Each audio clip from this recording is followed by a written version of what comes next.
किसी भी एग्जाम के लिए आपको 3 चीजों की बहुत ज्यादा इंपॉर्टेंस होती है। First is dedication, second is motivation and third is preparation. Welcome back to our channel Culture Box. और जैसे कि हमने अपने प्रीवियस वीडियोस में कहा था कि हम अपने आने वाले वीडियोस में एक एक करके अपनी लाइफ जर्नी शेयर करेंगे। तो गाइस, इवन दिस लॉकडाउन के वजह से हम भी कहीं ना कहीं स्टक हो गए हैं and we are trying our level best कि हम अपना पहला आर्टिस्ट की स्टोरी आप सबके सामने लेके आए and soon it will be in front of you.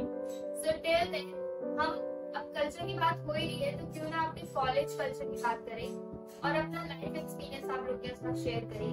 तो इसलिए आज हमारे साथ है रूपाली, जो कि national institute of fashion technology Delhi से है और उनकी फाइनल ईयर स्टूडेंट है।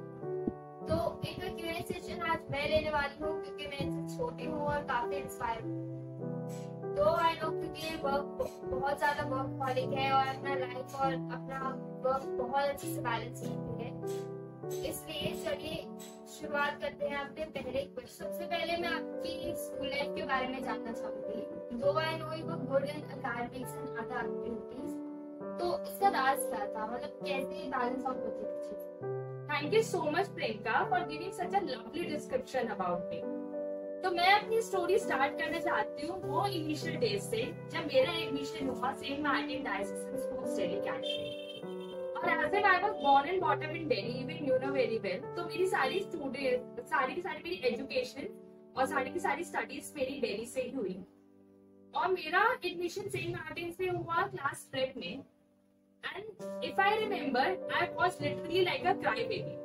तो मुझको ऑल्दो पता था कि जाके घर में मम्मी मिलनी है, बट स्टिल फिर भी मम्मी मम्मी मम्मी पूरे time I was just crying अपनी क्लास में बैठ के।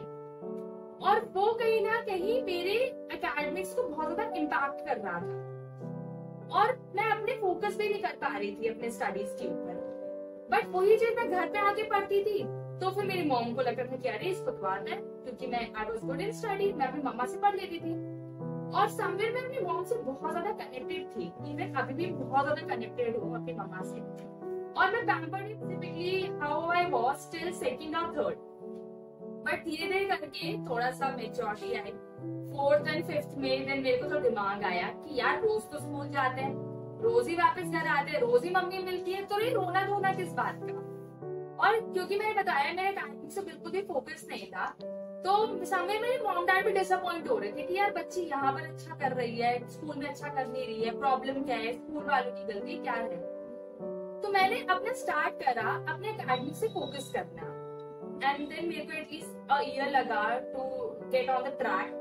फोर्थ में देन मैंने मेहनत करी अच्छे से एंड फिफ्थ में I remember that incidence very very clearly कि मैं फिफ्थ रैंक आई थी इन दी होल क्लास के। जो हमारे दो सेक्शन होते थे, ए और बी, तो पूरे सेक्शंस में मैं फिफ्थ रैंक आई थी। एंड उस दिन पेटीएम मीटिंग हुआ and my dad was so happy that day because उन्होंने पहली बार मेरी रैंक 1 डिजिट में देखी थी। और उससे पहले लिटरली मतलब मेरे तरफ से, मतलब टीचर्स की तरफ से मेरे बारे में हमेशा कुछ ना कुछ बैड फीडबैक आता था कि ये बच्ची कभी भी शांत नहीं रहती है, बहुत परेशान करती है। बट इस time he was really very happy.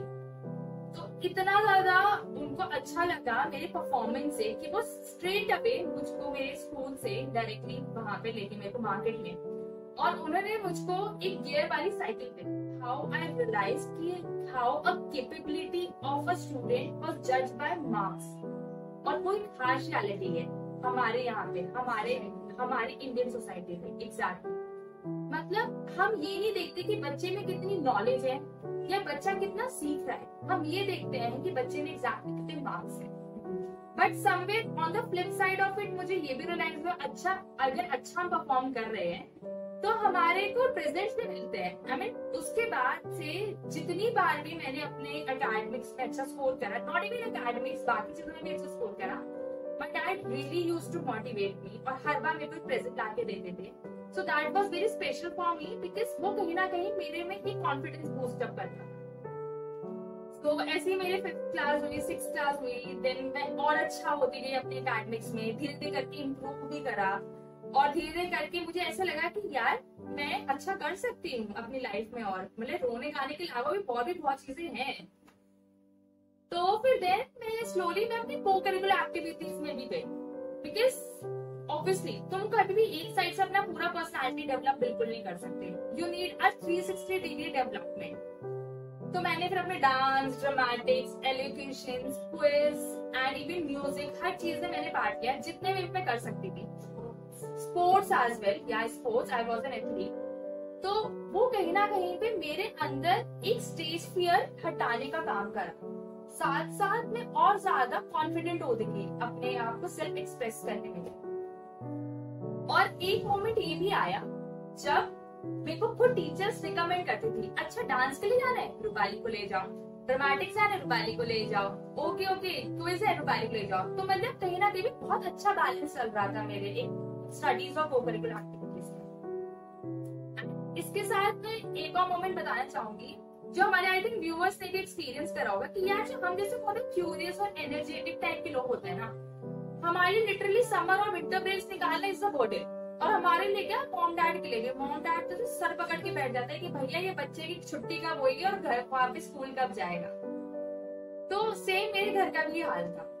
तो मेरे डैड का एक बहुत ही अच्छा एक टैक्टिक होता था। तो टैक्टिक्स क्या था, वो जो हमारे you know newspaper, even you are read very well, तो फिर मैंने देखा आप सुबह सुबह बहुत अच्छी न्यूज़पेपर पढ़ती रहती है पूरा चाट जाती है। तो मेरे डैड का क्या होता था, वो भी एग्जैक्टली आपकी तरह थे। वो जो साइड में जो कटआउट आता है जिसमें गवर्नमेंट के कोर्सेज निकलते हैं, अच्छे अच्छे सर्टिफिकेट कोर्सेज या 15-20 डेज के कोर्स बच्चों के लिए स्पेशली मेंट होते हैं ताकि उनकी स्किल इंप्रूवमेंट हो, वो उसको कटआउट लेके रख लेते थे और उसको धीरे धीरे करके पाइल अप करते रहते थे। एंड देन इवेंचुअली वो उसका एक अच्छा सा प्रिसाइज थिंग्स टू डू वाला लिस्ट बना लेते थे कि चलो अब इसकी समर ब्रेक्स आने वाली है, विंटर ब्रेक्स आने वाली है, तो इसको ये चीजें टास्क करनी है। Apart from that fact holiday homework तो अलग बात है, वो तो सबको ही करता है, बट तुमने एक्स्ट्रा क्या करा। And even you know very well कि हमारे स्कूल में cause of that winter breaks बहुत ज्यादा होती थी बिकॉज एग्जैक्टली हाँ, और ऊपर से क्रिश्चियन स्कूल था तो क्रिसमस से 10 डेज पहले हमारे को छुट्टी मिल जाती थी। जैन के फर्स्ट वीक तक आराम से वो छुट्टी एक्सटेंड होती रहती थी। तो मेरे पास बहुत अच्छा टाइम का था कि समर और विंटर ब्रेक्स में मैं अपने स्किल्स को डेवलप करने के लिए वो यूटिलाइज करूँ। तो कुछ अगर मैं अपने सर्टिफिकेट्स की बात करूँ तो फिर मैंने नेशनल म्यूजियम दिल्ली से, वहां से मैंने फाइन आर्ट सीखा। साथ में मैंने नेशनल मॉडर्न आर्ट गैलरी जो है दिल्ली में ही, वहां से मैंने अपना मॉडर्न आर्ट एंड स्कल्पचर भी सीखा। फिर मैंने नेशनल स्कूल ऑफ ड्रामा से मैंने प्ले, थिएटर एंड ड्रामेटिक्स में भी पार्ट लिया। And play, theatre and dramatics I really recommend everyone to at least once try in their whole life, because जो तुम्हारे को वहां पे कॉन्फिडेंस बूस्ट अप होता है, the way you self express yourself, वो अल्टीमेट होता है। तो I was the lead narrator over there. तो वो play is based on Premchand की वन ऑफ दोस कहानी। एंड वो जो था हमारा प्ले था वो इवन दूरदर्शन पे भी टेलीकास्ट हुआ था। So my mom, dad, everyone was that play further on the Doordarshan. Even वो प्ले वो थिएटर में भी थे। So I was just narrating in front of more than 1,000 people and that was amazing experience, क्योंकि मैंने जो अपने अंदर जो मैंने देखा कि यार मेरे में ये कैपेबिलिटी भी है कि I can address someone and I can be a good narrator as well। तो यहाँ से मेरे को अपने स्किल्स इंप्रूव करने में बहुत ज्यादा हेल्प मिली। इवन थोड़ा बहुत जैसे ऑफ कोर्स लाइक कभी टाइक्वांडो सीख लिया जो दिल्ली पुलिस की तरफ से अरेंज होता है। Even you did and it was like बहुत ज्यादा एंजॉयबल, बहुत अच्छा एक्सपीरियंस। साथ साथ थोड़े छोटे जो हमारे जो कॉम्पिटिशन होते लाइक स्टैम्प डिजाइन कॉम्पिटिशन हो गया, और या फिर तुम्हारे एक नॉर्मल पोस्टर डिजाइन कॉम्पिटिशन में उसमें बहुत पार्ट लेती थी। तो उस चीज के लिए मैं अपने मॉम डैड को बहुत ध्यान करूंगी कि वो मेरी पर्सनालिटी डेवलपमेंट के लिए उन्होंने बहुत ज्यादा कंट्रीब्यूट और एफर्ट्स डाले। तो अभी आपने अपनी स्कूल लाइफ के बारे में बताया, हाँ जी, तो फिर वो कि हमारे स्कूल फ्रेंड्स कितना इम्पोर्टेंस रखते हैं हमारी लाइफ में, तो क्या अभी भी वो कनेक्टेड और टच में है आपसे? Priyanka even you know very well school friends के साथ धीरे धीरे करके हमारा बॉन्ड तो ऑलरेडी हमारा अच्छा होता है स्कूल में, लेकिन बट बातचीत करनी कम हो जाती है। लिमिटेड लोगों से बात, एग्जैक्टली लिमिटेड लोगों से बात होने लग जाती है। तो कुछ ऐसे हमारे साथ ही हुआ। फ्रेंड्स बहुत सारे अच्छे बने, क्लास में बने, दूसरे सेक्शन में ही बने, जूनियर्स का सीनियर्स तक भी मेरे अच्छे दोस्त थे। ट्यूशन में ही बहुत अच्छे दोस्त थे जो कभी ना कभी मेरे घर पे भी आते थे, तो फिर हमारा बहुत ही अच्छा बॉन्ड वहां पे बनता गया। बट सबसे अच्छी मेमोरी जो मुझको मेरे स्कूल टाइम में मिली वो थी हमारी 4 गर्ल्स स्क्वाड। तो बेसिकली हम ऐसे 4 गर्ल्स स्क्वाड हमने अपने गैंग का नाम से रखा था, आई से गैंग इटसेल्फ, बिकॉज हम बहुत ज्यादा नोटोरियस थे और नोटोरियस के साथ साथ हम पढ़ाई में भी अच्छे थे और को करिकुलर एक्टिविटीज में बहुत अच्छे थे। तो जब टीचर्स पीटीएम में पेरेंट्स को बुलाती थी तो उनका बस एक ही फीडबैक रहता था, पढ़ाई में भी अच्छी है, को करिकुलर में भी अच्छी है, स्टडीज में भी अच्छी है, लेकिन बातें बहुत ज्यादा करती है। और वो डैड को बहुत ज्यादा फनी लगता था कि बातें करना कौन सा गुनाह है, कर दी तो कर दी, बच्चे शैतानी तो कर ही नहीं करेंगे। तो कहीं ना कहीं पे मेरे फाउंडर कोई नेगेटिव फीडबैक मेरे स्कूल टाइम में मिला ही नहीं। और रही बात फ्रेंड्स की, I think I feel my self as a blessed because मेरे को हमेशा से बहुत अच्छे और सपोर्टिव दोस्त मिले जिन्होंने हमेशा मुझको मोटिवेट करा। सो that was a quite interesting journey. तो मेरे को बहुत अच्छा लग रहा है सुन के कि आपके वो फ्रेंड्स अभी भी आपसे कनेक्टेड है। तो जैसे कि हमें पता है कि स्कूल लाइफ के बाद भी एक लाइफ होती है जहाँ पे आपको अपना करियर डिसाइड करना पड़ता है। तो आपको ये लिफ्ट का आइडिया कहाँ से आया और कैसे आपने सोचा इसको परस्यू करने? मैं आपको बताना चाहती हूँ कि स्टार्टिंग से I was a very curious person.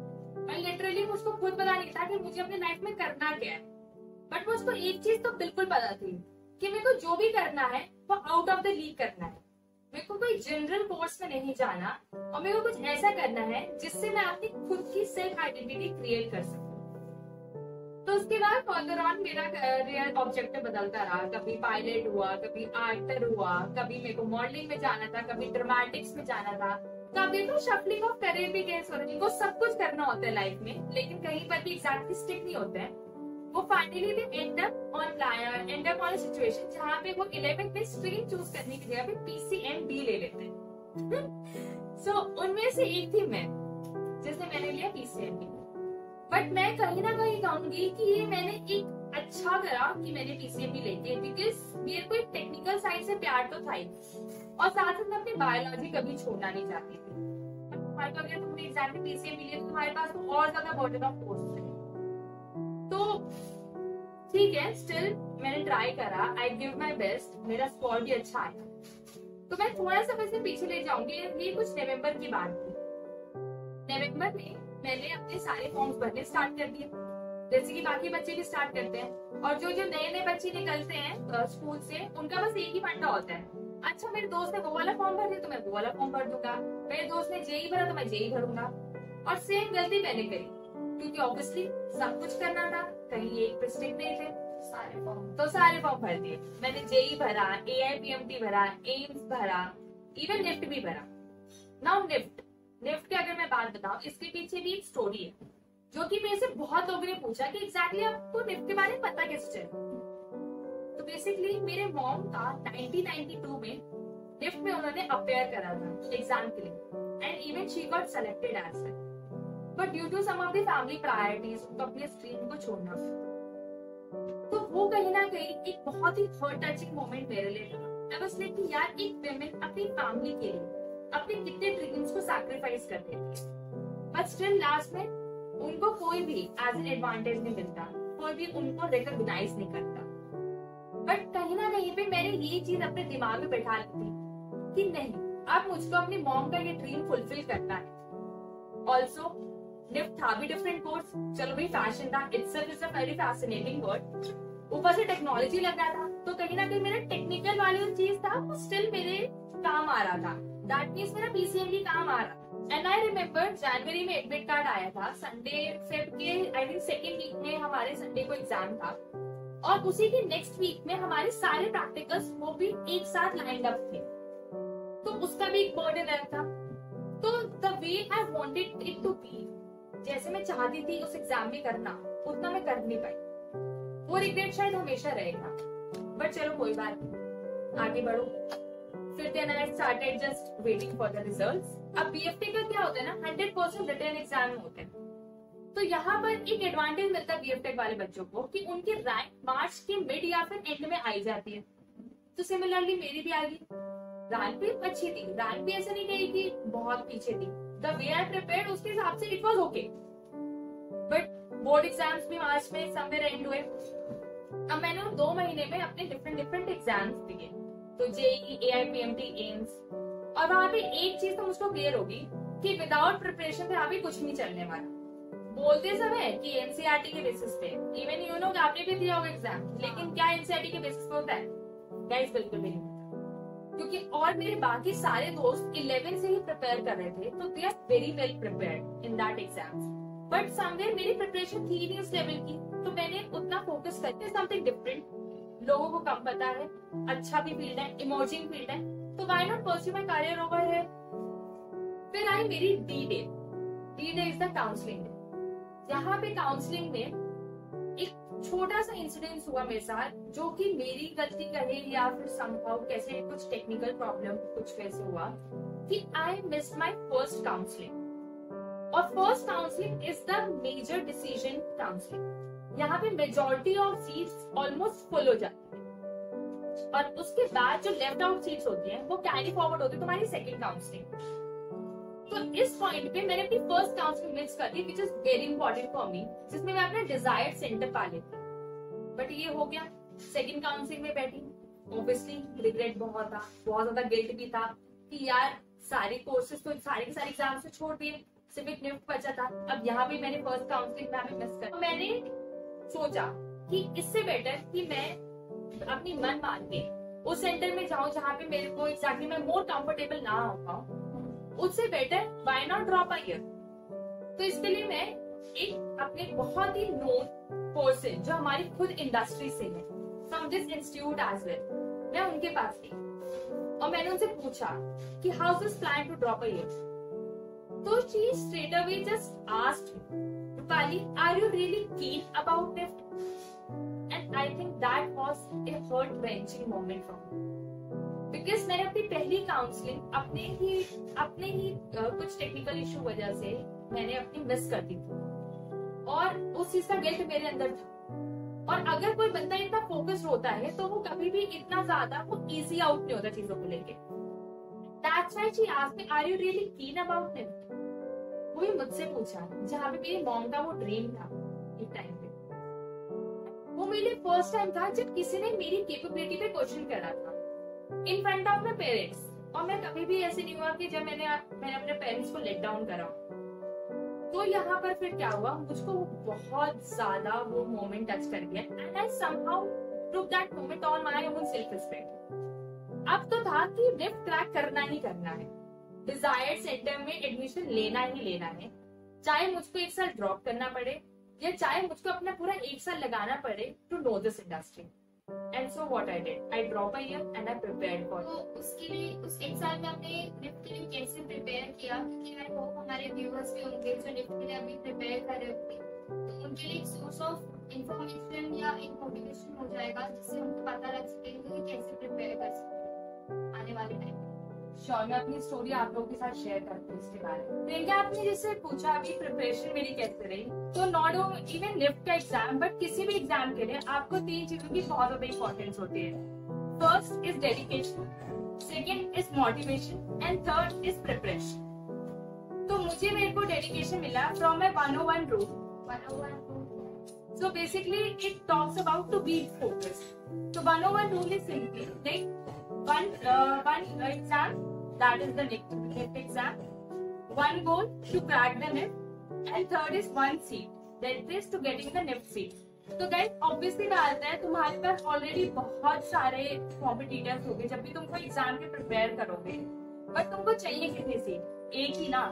और वो एक सीट के लिए तुम ये फोकस रहो कि यस वो तुम्हारे लिए बने, that justify the one seat. Okay, तो अब आते बात मोटिवेशन की।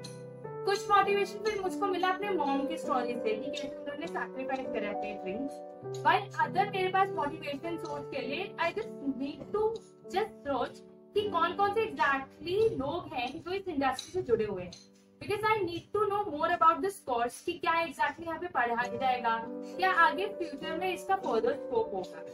तो मैंने उसके लिए सर्च करा through different social media platform. Even not even that, मैंने अपने फैमिली में भी फिर मैंने लोगों से बात करा और मेरे को फिर पता चला कि मेरी मम्मा की cousin she was also a GMT pass out from NIFT Mumbai in 1998। ना GMT जिनको नहीं पता, I just want to tell you, GMT is basically garment manufacturing technology. वो बैचलर्स ऑफ फैशन टेक्नोलॉजी का प्रीवियस नेम था। इस बार की अभी की बैचलर्स 4 इयर्स की है, बट GMT उस टाइम पे 3 इयर्स का हुआ करता। So that's the basic difference between. तो वो 1998 की पास आउट थी और now she is running own manufacturing industry in Gurgaon itself, और वो भी बहुत स्मूथली रन करती है। और वहां पे मुझे कहीं ना कहीं उनको एज अ रोल मॉडल देखने को मिला, और ये मेरे लिए बहुत ही एक चेंजिंग मोमेंट था, क्योंकि जो मैं एग्जैक्टली बनना चाहती थी, जो मेरा अल्टीमेट ड्रीम है, वो मुझे मेरे सामने लाइव मिल रहा है। So here comes the motivation, वहां से मुझे मोटिवेशन मिला। इवन मैंने फिर कहीं ना कहीं पे सोशल मीडिया के थ्रू भी मैंने लोगों के और कनेक्ट करे, वहां पे पूछा जो अभी करंट स्टूडेंट निफ्ट के कि यहाँ पे एग्जैक्टली क्या क्या चीजें पढ़ाई जा रही है, तो उन्होंने मुझको और ज्यादा गाइड भी करा। ना थर्ड टर्म इज प्रिपरेशन। तो गाइस प्रिपरेशन के लिए, निफ्ट के प्रिपरेशन के लिए, even you know very well कि वहां पर सबसे ज्यादा होती है तुम्हारे फैशन ब्रांड अवेयरनेस। तो उसके लिए मैंने मोर और लेस मैंने डिफरेंट मॉल्स में मैं विजिट करती थी। वहां पे मुझे न्यू जो ब्रांड्स, अपकमिंग ब्रांड्स, उनके बारे में पता चला। इवन जो न्यू इनिशिएटिव्स ले रहे ब्रांड्स, कुछ वहां से मुझे पता चला फ्रॉम द रिटेल एंड। साथ ही साथ मैं अपना एक डेली स्केड्यूल बनाती थी कि मेरे को एग्जैक्टली क्या क्या करना पढ़ना है आज, because I am not that person जो 24 घंटे बैठ के पढ़ सके। तो मेरा हमेशा से होता था कि मेरे को बस इतना टाइम डिवोट करना है पढ़ाई के लिए, इतना टाइम मुझको अपना डिवोट करना है रिक्रिएशन के, इतना टाइम मुझे डिवोट करना है अपने फैशन अवेयरनेस के लिए। तो ऐसे ही मैंने पूरा अपना डेली स्केड्यूल बना रखा था। इवन इसके रिलेटेड देन बुक्स लेना, इसके रिलेटेड लोगों से बात करना, तो ऐसे करके मैंने अपने प्रिपरेशन करी। और आई गेस ये प्रिपरेशन और ज्यादा फिर मैंने रिग्रेस कर दी जब मेरे एग्जाम से जस्ट 15 डेज पहले का था आने वाला था। तो बिल्कुल कुछ ऐसी रही मेरी प्रिपरेशन। तो इतनी प्रिपरेशन के बाद उस साल एडमिशन प्रोसीजर था और आपका रिजल्ट कैसा हुआ? तो आई गेस इसकी स्टार्ट होती है फ्रॉम नवंबर। तो नवंबर में बेसिकली मैंने अपना एप्लीकेशन फॉर्म भरा। यहाँ पे डिफरेंस था, जो मेरे पहले ईयर में जब मैंने अपना एप्लीकेशन फॉर्म भरा था, वहाँ पे देयर इज अ चॉइस कि आप BFTech और बी डिजाइनिंग किसी एक में जा सकते हैं, ईदर, या फिर दोनों में अप्लाई कर सकते हैं। So it was the time when I talking about कि जब वहाँ पे दोनों का ऑप्शन था। इट वाज इन 2015, बट 2016 में the things are very different. या तो तुम BFTech का ऑप्ट कर सकते हो या फिर तुम बी डिजाइनिंग का ऑप्ट कर सकते हो। And being I am a moreover a practical oriented person, so I choose wisely to go into BFTech। तो इससे मेरा PCMB वाला भी कहीं ना कहीं पे बहुत अच्छे से यूटिलाइज हुआ। देन उसके अभी मेरे प्रिपरेशन पार्ट मैंने आपको बताया चल रहा था। जनवरी में मेरा एडमिट कार्ड आया। Now exam date was on 14 Feb which is the Valentine day. तो लोग यहाँ पार्टी कर रहे होते हैं और मैं गई थी वहाँ पे एग्जाम देने के। बट यस ऑब्वियसली कहीं ना कहीं वो निफ्ट भी मेरा प्यार ही था, तो उसको परस्यू करने के लिए आई गेस वैलेंटाइन डे से अच्छा कुछ हो ही नहीं सकता। तो फिर मैं गई, फिर अपने एग्जाम को मैंने दिया। इस बार चीजें बहुत डिफरेंस थी। The way I give exam previously वो बहुत ज्यादा टाइम मैनेजमेंट वाले सिनेरियो को फॉलो नहीं कर रहा था, और ऊपर से मैंने बहुत ज्यादा गेस भी लगाए थे। बट इस time I know the app answer, I know the app time answer. Exam was very good. Then उसके बाद भी मैंने वेट करा कि मेरे अब रिजल्ट का क्या।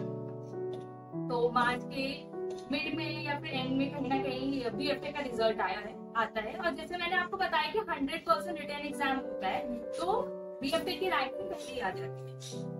अब जिस दिन रिजल्ट आने वाला था उस दिन जैसा एक छोटा सा हुआ इंसिडेंस कि मैं I just met with an accident, जहाँ पे मैं थोड़ा सीवियरली इंजर्ड हो गई थी एट माई फीट। तो डॉक्टर ने मुझको एटलीस्ट अ वीक का रेस्ट बोला। तो it was a bad day for me, actually it was a bad day. And but suddenly मेरे पास एक कॉल आता है, and it was my friend's call, and she was like कि you know RIF का result आ गया है, and I was totally numb and blank at that moment, and that was a time जब मैं खुश भी हो रही थी, but somewhere एक डर भी था कि मेरा ऑलरेडी एक बुरा दिन गया है। I just don't want to doing it more। तो मैंने डैड से बोला कि डैड क्या मैं इसको कल शिफ्ट कर दूं तो कल देखूं। तो he just told me one thing, अगर तुम अपने एफर्ट्स पे कॉन्फिडेंट हो then go for it, because it's not the marks which tell you you are pass or fail, it's the efforts which tell you that you are pass or fail। तो मैंने अपना result log in करा and surprisingly and I was very happy with that moment कि मेरा बहुत अच्छा result करा है। Even I started jumping with my own one leg, और मैं बहुत ज्यादा खुश थी उस मोमेंट को देख के, that I can't even forget. तो ऐसा रहा कुछ मेरा नेट का प्रिपरेशन। देन उसके बाद फिर जैसे मैंने बताया जून में हमारे की काउंसलिंग डेट्स आ जाती हैं और जून जुलाई से हमारी काउंसलिंग स्टार्ट हो जाती है। तो मीनवाइल फिर वो 2.5 जो मंथ्स का जो टाइमिंग होता है वहाँ पे फिर मैंने अपने को अदर कोर्सेस में अपने आप को इंडल्ज करना स्टार्ट किया। Actually if I tell you तो फिर इधर मेरे ब्रदर को मैं हमेशा थैंक करूंगी because he was always being a guiding light to me. और उसने मेरे को हमेशा ही मेरे को मोटिवेट भी करा, साथ साथ मुझको मेरे करियर पाथ की तरफ हमेशा ओरिएंट भी करने के लिए हमेशा बताता रहा, हमेशा मेरे को गाइड करता रहा। एंड यार ये बात तो है कि हम यंगस्टर को ये फायदा तो बहुत होता है कि हमारे बड़े भाई बहन से हमारे को बहुत कुछ सीखने को मिल जाता है। और तो हम बहुत बार उनको नहीं, हम लोग बहुत बार उनको ये समझते कि अरे इसे क्या पता, और हम है ना उनको नलिफाई कर देते हैं उनकी बातों को। बट एक्चुअली में my brother always stood beside me. तो उन्होंने मुझको बताया NSIC और MSME का। So NSIC and MSME is basically the two main ministry administrator we can say ministries जो जहाँ पर स्मॉल एंड मीडियम एंटरप्राइजेस को बहुत ज्यादा अपलिफ्टमेंट करती है, साथ साथ वो स्किल डेवलपमेंट प्रोग्राम्स भी चलाते हैं। तो जैसे कि NSIC if I talk about, it is national small scale industrial corporation. तो ये है आपका गोविंदपुरी में। अब वहां पे मैंने सीखा एडवांस फैशन डिजाइनिंग कोर्स। अब एडवांस फैशन डिजाइनिंग कोर्स मैंने क्यों ऑप्ट करा, decided taking a BF tech is basically a reason कि ताकि एटलीस्ट मुझको बेसिक्स पता चल जाए कि हाउ दैट इंडस्ट्री वर्क्स। तो अब मैंने पैटर्न मेकिंग सीखा, इवन मैंने अपने यहाँ पे मैंने अपना गाँव में भी मैंने कुछ स्टिच करे। तो उन सब से मेरे पास एटलीस्ट से फियर चला गया to sit on a swing machine and to go with the flow of the fabric how it is exactly stitching. तो हमारे इंडस्ट्री में एक बात बोली आती है कि जिस दिन नीडल तुम्हारे फिंगर को पियर्स कर जाता है तो उस दिन तुम्हारा शुभारंभ हो जाता है। You gonna be good in whatever you are doing in terms of the skills। हमारे इंडस्ट्री में बता जाता है कि अगर टाइम से तुम्हारे फिंगर में काट लग गया तो फ्यूचर जाके शायद अच्छे शेफ या अच्छा हो गया। एग्जैक्टली हमारे बोले जाता है कि जिस दिन तुम्हारा पियर्स हो गया नीडल तुम्हारे फिंगर में, उस दिन तुम बहुत अच्छा करते। तो वो शुभारंभ मेरा कहीं ना कहीं NSIC में ही हो गया। में गई तो एटलीस्ट मेरे पास एक बेस प्लेटफॉर्म क्रिएटेड था पहले से। साथ साथ जो मैंने MSME करा, MSME is micro small medium enterprise. So basically ये CPD होता है। वहाँ पे मैंने एंटरप्राइज डेवलपमेंट प्रोग्राम करा which is an ADP program. और यहाँ पे ये एक नेक्स्ट लेवल था NSIC का। तो यहाँ पे बेसिकली बताया जाता है कि अगर तुम्हारे को अपना खुद का कुछ का ओपन करना है तो उसके लिए कौन कौन सी गवर्नमेंट रूल्स होंगे, कौन कौन सी गवर्नमेंट रेगुलेशंस होंगी, कौन कौन सी गवर्नमेंट इनिशिएटिव्स हैं, कैसे तुम फंड्स उठा सकते हो, कैसे तुम गवर्नमेंट लोन पे अप्लाई कर सकते हो, क्या क्या सब्सिडीज मिलेगा। स्पेशली फॉर विमेन्स बहुत सारी सब्सिडीज होती हैं क्योंकि हम लोग को एक जनरल एक इंसान को नॉर्मली नहीं पता होती है।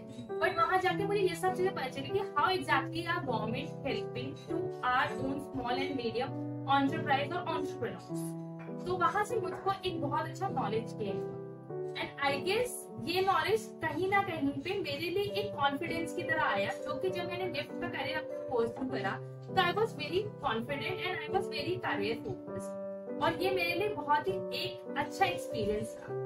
एंड गाइस मैं ये बताना चाहूंगी कि ड्रॉप ईयर पे जाके I never feel regret about it, because जहाँ पे मेरे पास एक पूरा एक ईयर मिला अपनी इंडस्ट्री को समझने का, I just self motivated my self. मैंने अपना माइंड मेकअप अच्छे से करा कि अच्छा मैं इस इंडस्ट्री में जा रही हूँ तो मुझको यहाँ पे टेलरिंग भी करनी है, मेरे को मास्टर जी की तरह पैटर्न मेकिंग बनानी है, मुझे एज एन मैनेजर की तरह मुझको मार्केट सर्वे भी करना है। तो दैट्स द हार्श रियलिटी, आपको ये सारी चीजें करनी पड़ेगी। लेकिन क्या होता है मोस्ट ऑफ द टाइम जो बच्चे डायरेक्टली 12th से डायरेक्टली आ जाते हैं वो कहीं ना कहीं इन चीजों में खो जाते हैं और वो अपने आप को फिगर आउट नहीं कर पाते कि हम कैसे इसमें एडजस्ट हो पाए इस इंडस्ट्री में, और धीरे धीरे करके वो अपना करियर शिफ्ट कर देते हैं। बट ये चीज मेरे को लगा एक मेरे बेनिफिट की तरह कि मैंने ड्रॉप ईयर में करके मैंने फर्स्ट ऑफ ऑल ये इनपुट दिया कि मैं अपनी इंडस्ट्री को अच्छे से समझूं। So that's how I prepared for the next. So Rupali, मुझे बहुत अच्छा लगा कि इतनी प्रिपरेशन और मेहनत के बाद फाइनली आपको नेफ्ट मिल गया। तो इसी के साथ कुछ एंड नोट पे कहना चाहिए। ऑफ कोर्स मैं अपने व्यूअर्स को बताना चाहूंगी कि गाइस आपके लाइफ में छोटा से छोटा इंसिडेंट भी आपकी पूरी लाइफ चेंज कर सकता है। जैसे कि मेरे साथ हुआ, एक पर्सन ने मेरे को एक इंटेरोगेटिव वे में पूछा, are you really keen about him? और शायद वही कहीं ना कहीं मेरे लिए एक स्पार्क था कि उसने एक डायरेक्शनल पर्सन को एक करियर ओरिएंटेड पर्सन बना दिया। So you always have to be optimistic about your career and about what you exactly want to be. साथ ही साथ मैं थैंक करना चाहूंगी मेरे फैमिली मेंबर्स, मेरे mom, dad, brother and everyone who has always supported me in my career and always motivated me to just do what my heart said. So that exactly I want to just say to you. Thank you so much Rupali for the aid note. और मैं अपने viewers को कहना चाहूंगी कि हमारे next blog में हम इनकी लिफ्ट की लाइफ जर्नी बहुत अच्छे से कवर करने वाले हैं। तो जो स्टूडेंट्स अभी लिफ्ट के लिए प्रिपेयर कर रहे हैं या एडमिशन लेने वाले हैं, तो उनके लिए बहुत इंफॉर्मेटिव और इंटरेस्टिंग रहेगा। So stay tuned. Till then, like, share and subscribe. Also, thank you. Bye. Bye and Be safe.